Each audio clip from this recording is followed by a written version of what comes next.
Over the last few months, I've been lucky enough to work with such a cross-functional team that's equipped with the know-how and the skill set to achieve such a high level of outward-looking business strategy that will help introduce change to the entire Change 5 organization.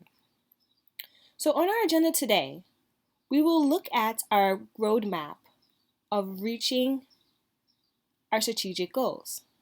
We'll start off on our as is section of the map where we evaluate our current state, and we'll end up at our 2B stop on the roadmap where we're going to look at where we would like to be at the end of the transition.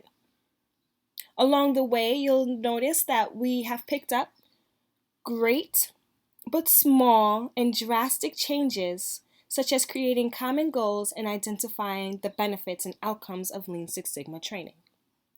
So today, let's get started.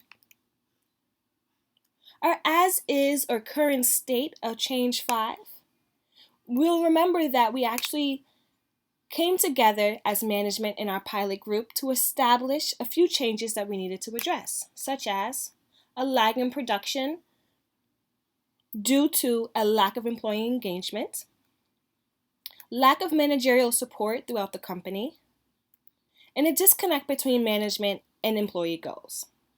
And what we said was that there was an unrealistic expectation across the board that we needed to address. In order to do that, once we identified these gaps and we wanted to close them, we embarked on Lean Six Sigma training to pinpoint the inefficient processes that exist at Change 5. Through training, we saw that Change 5 has the opportunity to reduce production time and costs in our day-to-day functions, which will ultimately create value for our customers.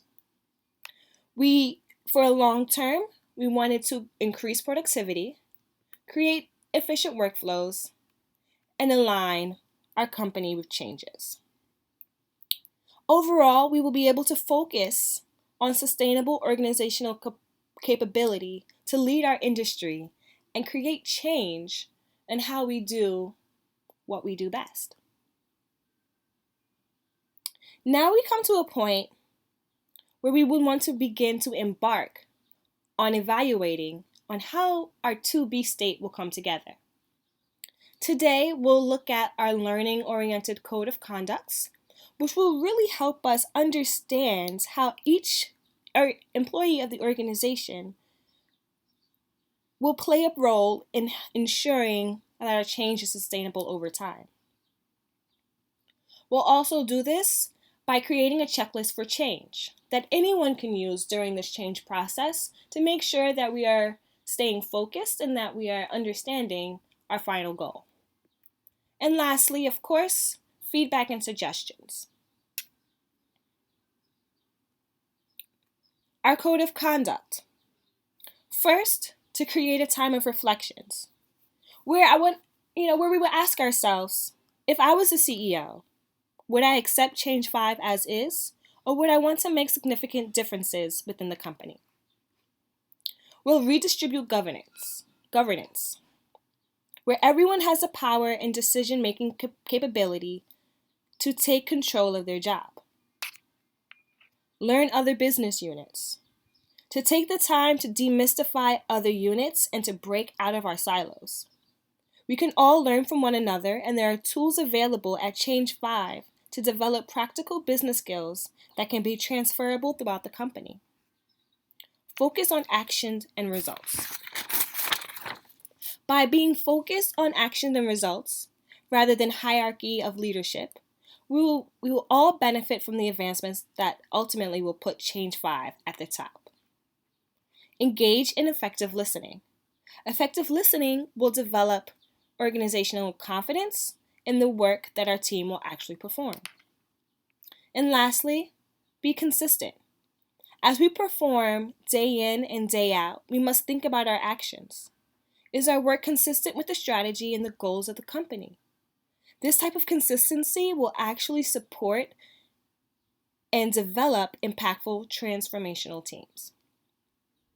So before we go any further, let's check in. Is there any feedback? We've had such a great session today. And to close, I think it would be best if we had a checklist that we can follow while going through our change initiative. This checklist can be used by all employees across teams and disciplines and in roles to ensure that we as Change 5 employees are living the changes we wish to see. While we go through the next few months, as a part of our reflection, ask yourself, am I consistent with the goals and strategies that we've created? Do I have realistic expectations on how fast these changes should be happening? And I myself a champion of change? And lastly, do I have a network of support that can help me stay on track and stay focused as we accomplish new milestones and unit goals? So at this point, I'll open the floor so that we can add our own few questions to this checklist. Let's discuss.